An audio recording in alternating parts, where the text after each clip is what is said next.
ሀገር ከመሄድ በፊት አንድ ልጅ ወለድኩኝ። ከዛ ለራሱ እሱ የወለደው እዛ ከሄድሽ በኋላ ነው አይደል? አልወለድም። እኔ ወልጄ አንድ ልጅ ወልጄ አረብ ሀገር ሄድኩኝ ማለት ነው። ከዛ ተመልሼ እንዳልሽ ነው ያስረገዘው እሱ። አንቺ ወልደሽ እኔ ኮይቶኝ ከወለድኩ በኋላ የመጀመሪያ ልጄን ከወለድኩ በኋላ እኔ ኮይቶኝ አስረገዛት። ግን እኮ እንደዚህ ብለሽ እኮ ብታፈቅሪም ብትወጂም የሆነ ነገር ሰምተሽ እምቢ ብለሽም ካቆረጠልሽ ሁለተኛ አይኑን ማየት ነው የሚያስጠላሽ። አይቆርጥልሽማ ታፈቅሪዋለሽ ውዴ። ያንቺ ግን ልጅ ያለ እኮ ሳምሪ ልጅ አለ። እኔ ልጅ አለችኝ። ልጅ አንደኛ ልጅ አለች፣ ሁለተኛ ደግሞ ከምንም በላይ ነበር ማፈቅረው እግዚአብሔርን ወደፊት እላለሁ። እግዚአብሔርን ፈጻለኝ ማለት ነው። እግዚአብሔር ሞትን አንድ ቀን አድርግልኝ ነበር። ምን ተፈጥሮ ነው ሼር እሱ ጋር መለየት ሞት መስሎ ይታየኝ ነበር። ስራ ሄዶ ስትመጣ ይናፍቀኝ እኔ መቀመጥ ሪም አታድርግኝ በትልቁ እኔ አንፈልግ ወደ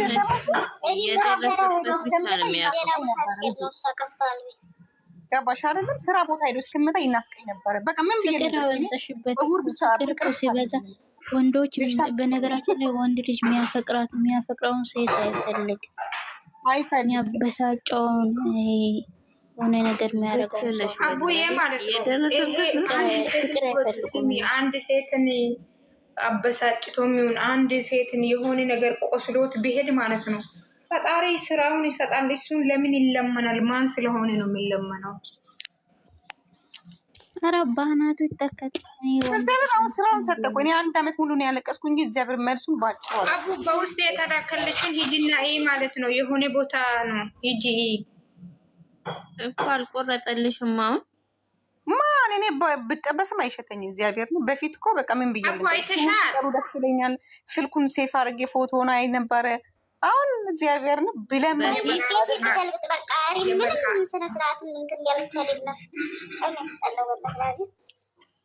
ምንም ቢያደርጉኝ በጣም አቡ ምን አልሽ? አይተሻል? ተይም በእናትሽ እኔን አድርገኝ በትልቁ ሳኔን አታርጊያት። አልፈለገችም። ኦኬ ተቀመጪ። እኔ አልፈለገም በትልቁ በኢየሱስ። አረ እሪም ተይ እና ደግሞ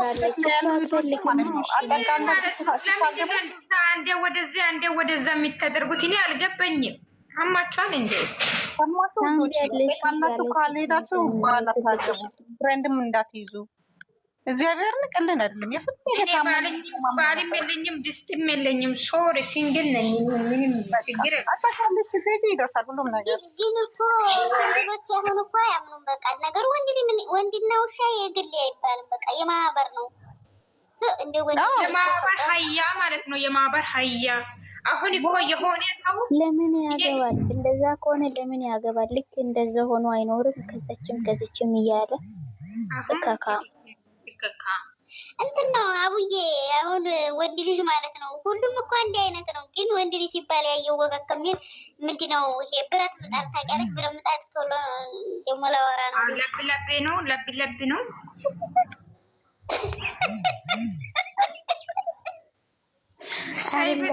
ወንዶች እንዴት እንደሚያስቡ ልንገራችሁ። ይሄ አንድ ምግብ ሁሌ አይበላም ማለት ነው። አስተሳሰባቸው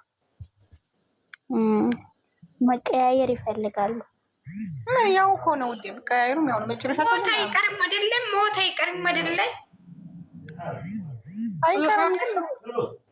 የሆነ ሰው እኮ አድርጎ ራሱ እኮ አላደረገም አድርግ ያለው ለማለት እኮ በጣም ፈርቶ፣ ግን እሱ ምንም አላደረገም። ግን ከልጅቷ ህይወት መውጣት ነው የፈለገ። እኔ አሁን የደረሰኝ መረጃ ደግሞ በጣም ነው የሚያስጠላው። የት አለ ሰይ ጭራሽ አሳየኝ።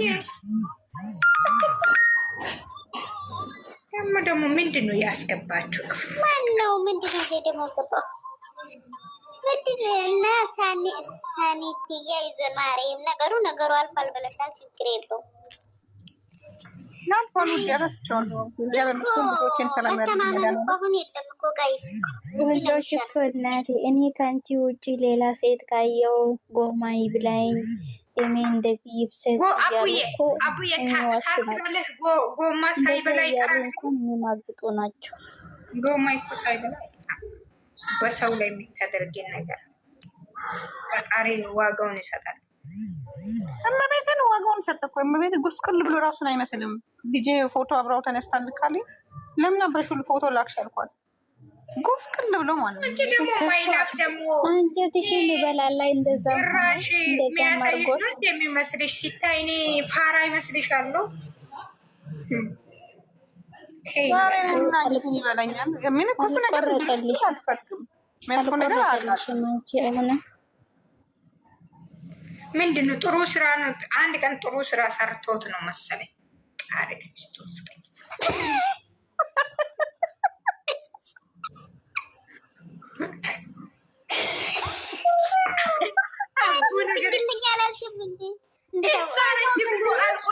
አልቆረጠችም ነው የምትለው። እኔ ምን አገባኝ?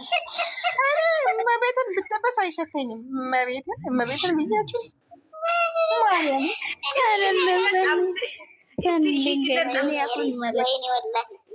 እኔ ብሆን ድንገርሽ እኔ ብሆን ማለት ነው እንኳን እኔ ላይ ሁለት ሴት ጋር ሄዶ ልጅ ወልዶ ይቅርና ማለት ነው ዝም ብሎ ፍቅረኛ እንኳን በእኔ ላይ ቢይዝ የሆነ ወሬ ቢሰማ እንኳን ርግፍ አድርጌ ነው የምታወው።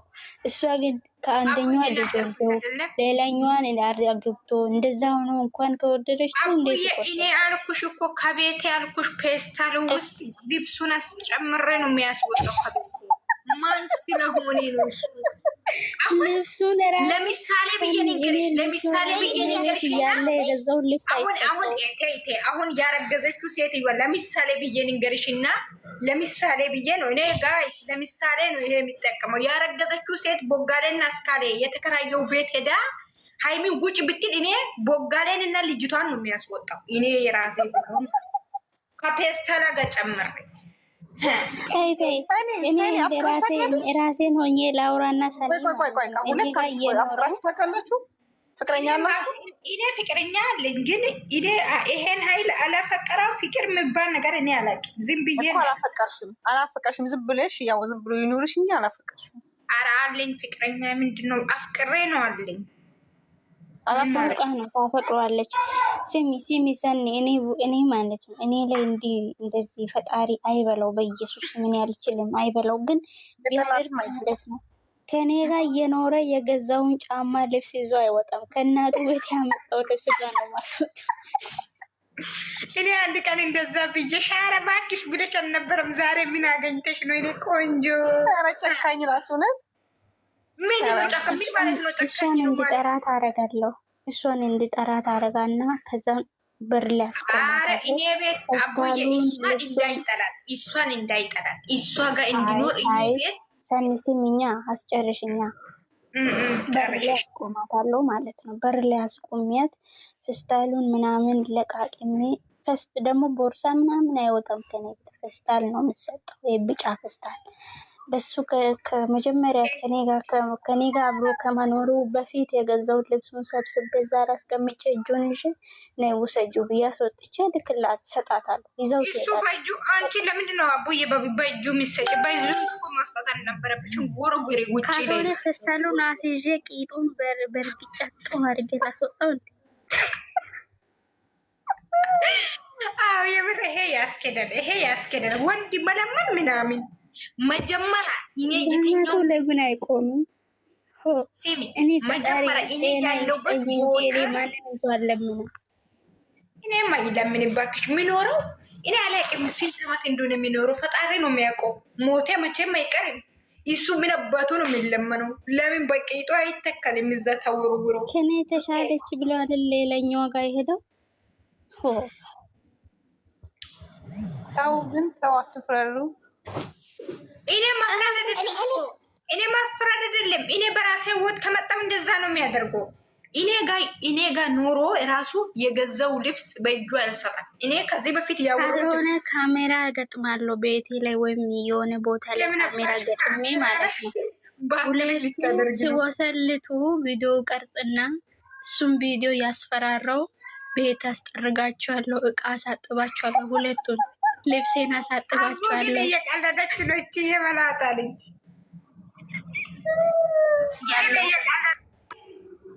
እውነት ለመናገር ወንድ ልጅ ማለት ባሏ አንድ ሴት ጋር መሄዱን አውቃ ወደው የምትቆርጥ ሴት በጣም በጣም በጣም የምትደነቅ ሴት።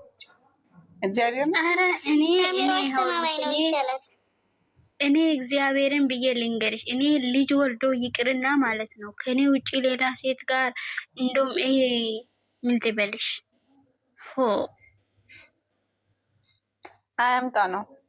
አታፍቅሪ፣ ያፍቅርሽ አታፍቅሪ። አንድ ታሪክ እኮ አለ እንትን ያለ እኔ የምር ዳይሬክተር ራሱ ነው ያወራውና ሚስቱ እሷ አላየችም፣ በሰው ወሬ ነው እንደዚህ ይዞብሽ ምናምን ስትባል በተኛበት ሙቅ ውሃ አፍልታ ልጨምርበት ያለ ወላሂ።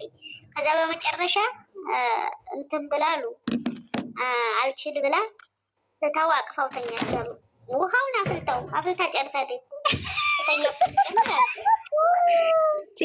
እሷ ራሱ እኛን ያስናቀችው ሴቶችን አስንቀናለች። ውድ አታፍቅሪ አይነት አለው ፍቅር አትፍረጅ። መቤት ዜትዬ ወላሂ እውነተኛ ታሪክ ነው። ልጨምርበት ማንንም አሰሚ ሴት ጓደኛሽ ራሱ እኔ ይኸውልሽ እህቶቼ ያልመከረኝ ሰው የለም። ሴት ጓደኞች ቤተሰብ ማንንም አይሰማም። ስለምትደፋ ማለት ነው። ያቺ ነገር ውሃ ውስጥ ክትት አርጋ ቅቅል አርጋ ገደልሽ ማለት እኮ ነው። ቆይ እንዴ ገደልሽ አረድሽ ማለት እኮ ነው። ያቺ ነገር እኮ ተቀቀለ ማለት ሞተ ነው። እሱ ምንም ያቺ ነገር እኮ ነው። ሴቶች ተራብዛችሁት ዋላን ጉድ ነው። ቆይ ያቺ ማለት ነው። ቆይ ፍቅር ከባድ ነው። ቆይ አዳምጡኝ ማለት ነው። ፍቅር ከባድ ነው አውቃለሁ፣ ግን አንድ ሰው እየበደለሽ ማፍቀር አለ እንዴ? ምን ማለት ነው? ወላሂ ላዚም አሰሚ ማንም ቢነግርሽ ወሬ አሰሚ ማለት ነው። ግርም ምን ያለኝ እንዴ ሰው እኮ የሆነን ሰው የምታፈቅሪው በሆነ በድርጊቱና በተግባሩ አላ የምትወጂው ማለት ነው። እና እየበደለሽ እንዴ ምን ማለት ነው? ፍቅር ብቻ እንደ ካለፈ በኋላ ነው የሚገባሽ። ማፈቅርሽ የሚገባሽ ካለፈ በኋላ ነው። በወቅቱ አይታይሽም። እኔ አሁን ቆጨኝ። ለምንድን ነው እንደዚህ የሆንኩት? ይገርመኛል። እግዚአብሔር ነው ለምንድን ነው እንደዛ የሆንኩት እላለሁ። ጠይቃለሁ ራሴን። አንዳንድ ቀን በራሴ አዝናለሁ። በሱ ሳይሆን በራሴ ነው ማለቅሶ አንዳንዴ ማለት ነው። በሱ በፍጹም አላዝንም። በራሴ ምን አይቼ ነው ምን አድርጎልኝ ነው እንደዛ የሆንኩት ብዬ ራሴን ነው የምወቅሰው። ገባሽ አይደለም? አይ አይደለም። አይኔ ወደ እንኳን ከሌላ ሴት ጋር ማለት አስረግዞ ነው ያላችሁት። አስረግዞ ይቅርና አወራ የሚባል ነገር ቢሰማ ራሱ ከላስ ምን ያደርጋል? ይሄው ላይ ነው ለእንደኛ አይነት ቆራጥ ቆራጥ ሴት አልኩሽ እኮ አሉ። ቆራጥ ሴቶች አሉ። እግዚአብሔር ነው ለምን አይቆረጥም? አንቺ ፍቅር ውር ነው ሲባል አልሰማችሁ? አይናችን የሆነ ነገር የሚያግደው ነገር አለ። እያየሽ ከሌላ ሰው ጋር ትቀጥያለሽ። አይንሽ እያየው እያየሽ ራሱ ውሸት ነው የሚልሽ ነገር ይኖራል። ወደ ጎረቤት ማን ነው ጎረቤት? አንቺ አይሞሽ ማለት ነው። እኔ ማለት ነው ያው ትዳሩ ሲሆን የሰው ወሬ አስሚ ይልሻል። በራስሽ ስታማክሩ ማለት ነው። አዎ ከዛ ጎረቤት ማን ነው ጎረቤት? መቤትን አንቺ ጤነኛ አይደለሽም። እኔ ቢሆን አርዳታለሁ፣ እኔ ቢሆን አርደዋለሁ፣ እገለዋለሁ ነው የምለው። እግዚአብሔር የኔ ጓደኞቼ ጎረቤቶቼ ሁሉ በጣም ነው የተናደዱት። ይሄ ፍቅር አይደለም። ፍቅር እንደዚህ አይደለም። ፍቅር ማለት ነው በጣም የምታፈቅሪው ተሆነ እንዲያውም ማለት ነው በትንሽ ነገር ነው የሚቆርጥልሽ። ይሄ ፍቅር ሳይሆን እናት አይቆርጥልሽም። ውድ እኔ ራስን ወቅት ያልኩሽ እኮ ፍቅር አይደለም። ወላሂ አይቆርጥልሽም። በሽታ ነው ያልኩኝ። ኧረ ዝም ብሎ አይቆርጥልሽም። ለጊዜው ያኔ በአስቸኳይ ቶሎ በ15 ቀን ምናምን አይቆርጥም። አመት አልቅሻለሁ። እመቤትን እሱ ተለይቶኝ እንደዛ በድሎኝ ማለት ነው። አመት ማታ አፈኝቼ ራሴ እስከሚነገ ውሃ ነው ከዚህ አበር ጋር ይጣላ ነበረ። እመቤትን ቅልን አይደለም 9 ወር ሙሉ ልጅ ተሸክሜ ደም አለቅስ ነበረ። ትሞታለች ተብዬ ነበረ። እንደውም ትወልዳለች ሳይሆን በሱ እያለቀሰ እመቤትን ይሄ ነው። አይ ያንቺ ሌላ ምናልባት ምን አድርጎ አራት ማለት ሆስፒታል 4 ቀን ሞተች ዳነች እንኳን ብሎ አልጠየቀም። ልጅ ትወልድ ማለት ነው 4 ቀን በአራተኛ ቀን ነው የወለድኩኝ። ወንድምዮ የገረመኝ ማለት ነው ትጠይቁኝ ማለት ነው ሞተች ዳነች። እንደዚህ አይነት ፍቅር አይደለም። ይሄ መገኛ ነው። ውድ ያልኩሽ ካለፈ በኋላ ነው የገባኝ። ካለፈ በኋላ ነው የገባኝ። በወቅቱ አይታይሽም አልኩሽ እኮ ፍቅር ማለት መጀመሪያ ስታፈቅር አይታይሽም። ካለፈ በኋላ ከተሰበርሽ በኋላ ነው የሚገባሽ። እንዴ ለምንድን እንደዚህ ሆንኩት? ለምንድን እንደዚህ ያፈቀርኩት? ለምንድን ነው ይሄ ፍቅር ነው እንደምትይው? ራስሽ ካለፈ ከወደቅሽ በኋላ ነው መጀመሪያማ አይታይሽም። ማንም ቢመክርሽ፣ እናትሽ ብትመክር፣ አባትሽ፣ ወንድምሽ፣ እህት ምንም አይታይሽም። እሺ ትያቸዋለሽ፣ ግን እነሱ በውስጡ አይደለማ። ይኸውልሽ አዳምጪ። ቤተሰብም ሲመክርሽ ምንም ቢልሽ የማትሰሚው ነገር እሱ ደህና ትሆንልሽ፣ ለአንቺ ጥሩ ትሆንልሽ፣ ጥሩ ምቾት ታለሽ፣ ጨዋ ተሆነ ነው እኮ ቤተሰብን ምንም አልሰማልሽ። እሱ ዜድ ታውቂያለሽ፣ ወንድ ለአንቺ በምላሱ ለአንቺ ከሆነ በቃ ሆነ ነው። ማንን ማሰብ በምላሱ ነው የሚያሳምን፣ ምላሱ ነው በቃ ተግባሩ ነው የሚታየው እንጂ ምላሱ አይደለም። የሚያደርገውን ድርጊቶች እኮ አንቺ ጋርና ተግባሩና ምላሱ ለአንቺ አንድ ነው። እኔ እንደው ማሳሰባችሁ አሁን ማለት ነው ጥሩ ነው እኮ በውስጥ ምን ሊጎዳሽ ብዙ አለ። ዜድ የሰው አመለካከቱ ይለያል። አሁን እሷ አንቺ ይሄ ነገር ቢያጋጥምሽ ከባድ ነው እንዴ ካወራርሽ እንደተረዳውሽ ማለት ነው። እሷ ደግሞ አልቻለችም መለየት። አቡዬም እንደዛው እንደ ዜድ ነው ተመሳሳይ እንትን ያለ። ሳምሪና ልጅቷ ደግሞ እህታችን በቃ ፍቅሩ አይቆርጥም ነው። የእናንተ አስተሳሰብ ደግሞ እንዴት በድሎ ግን ትንሽ የተሰማኝ ደግሞ እሱም ይሄን ጥፋት አጥፍቶ እሷ ችግር ሲደርስባት ቢያንስ ከጎኑ አልሆነም። አያችሁ ቦታ እንኳን ትንሽ አልሰጠም። ይሄን እርቦኛ ኩሽ ወዴ እርቦኛ 20 ሳንቲም ዳቦ ከልጄ ጋር መቤቴን የዛን ሰዓት ዳቦ መግዣ ጣች ዳቦ አንድ ተሰባል ነበረ። እዚህ ኮይት ከመምጣት እሱ ደሞዝተኛ ነው። ለዛች ከኔ በኋላ የወለዱ ልጅ ተቆራጭ ያደርጋታል። አስረግዞ ቀርቶ እንኳን ፈጣሪ በሰበብ ገላገለሽ አስፈላጊ ለዛች ኮዴ ለዛች ላላገባት እኮ ተቆራጭ ያደርግላታል። ለኔ 5 ሳንቲም አንድ ዳቦ አጥቼ መቤቴን ያለቀስኩበት ቀን አለ። ዳቦ ሴት ውጤቷ መጨረሻው ይሄ ነው።